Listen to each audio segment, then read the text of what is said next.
उस राज्य में चोरी हो रही थी। यह पता नहीं चल रहा था कि चोरी किसने की। राजा साहब ने आदेश जारी कर दिया कि जिसने भी चोरी की हो, अगर पकड़ा गया तो उसे कोड़ों से मार मार कर जान से मार देना है। कुछ दिन बाद चोर पकड़ा गया, उसे लाकर राजा के सामने पेश किया गया। राजा के मुंह से एक शब्द भी नहीं निकला। मेरे प्यारे बेटे को लाकर मेरे सामने खड़ा कर दिया। क्या हुआ महाराज? आपने कहा था कि जिसने चोरी की हो उसे पकड़ कर लाओ। हमारे खजाने में चोरी करते हुए पकड़ा गया, वह आपका बेटा ही है। ये राजपुरी की बात। अब मैं सजा सुना रहा हूँ। कोड़े मारने वाले आ गए। जैसे ही उन्होंने कोड़े उठाए, रुक गए महाराज। नरसिंहासन पर बैठे राजा का बेटा बुरी तरह कांप रहा था।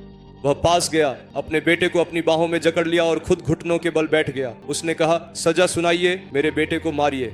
हर एक चोट के साथ पिता का दिल कांप उठा, उसका पूरा शरीर छिल गया। जब वह इस तरह छिल रहा था, जब वह पिता चिल्ला रहा था, कराह रहा था, तब वह बेटा सहन नहीं कर पाया। वह बोला, पापा गलती मैंने की है, पापा चोरी मैंने की है। पापा आप क्यों? पापा मेरी जगह आप डंडे की मार खा रहे हैं, तड़प रहे हैं मेरी आंखों के सामने। मैं जिंदा हूँ, क्या मैं देख सकता हूँ कि मेरा बेटा मर रहा है? मैं देख नहीं पाया। बेटा बेटा क्या तुम मेरी एक इच्छा पूरी करोगे? तुम्हारी कोई भी इच्छा हो मैं पूरी करूंगा। पापा तुम पापी बनकर चोरी करके मौत की सजा लेकर आए हो। मैंने कोई गलती नहीं की, लेकिन तुम्हें जान से प्यार करने के पुण्य के कारण तुम्हारी जगह मैं मर रहा हूं। बेटा अब से क्या तुम वादा करते हो कि मेरे बेटे के रूप में मेरी जगह जियोगे? बेटा चाहे मैं कितना भी पापी हूं, लेकिन मेरे लिए तुम अपनी जान दे रहे हो। मैं वादा करता हूं पापा, अब से मैं तुम्हारी तरह ही जीऊंगा, तुम्हारे बेटे के रूप में। ऐसे जीऊंगा कि तुम मुझ पर गर्व कर सको। पिताजी मैं आपको वचन देता हूँ। महाराज मरते समय उन्होंने क्या कहा पता है? मेरे बेटे ने जो गलती की उसके बदले में अपने बेटे की जगह मैं मर रहा हूँ, लेकिन मेरा बेटा अपनी गलती स्वीकार कर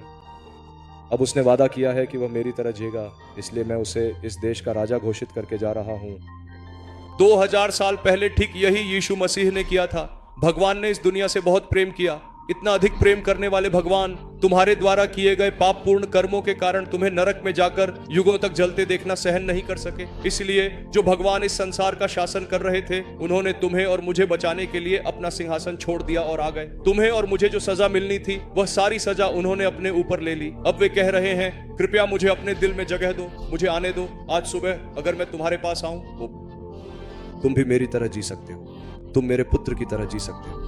अगर तुम इस आशीर्वाद में कदम नहीं रखते तो बिना बढ़ोतरी, बिना फल, बिना आशीर्वाद, बिना खुशी, बिना समाधान, बिना संतुष्टि, पति पत्नी के बीच मेल जोल के बिना अशांति और असंतोष के साथ अपवित्र जीवन जीते हुए मर जाओगे और कीड़ों द्वारा खाए जाने की स्थिति में पहुंच जाओगे। उसके बाद नरक में जाओगे। क्या तुम ऐसे ही नरक में जाना चाहोगे, या फिर क्या तुम मेरी प्रेम को पहचान कर अपने हृदय में मुझे स्थान दोगे?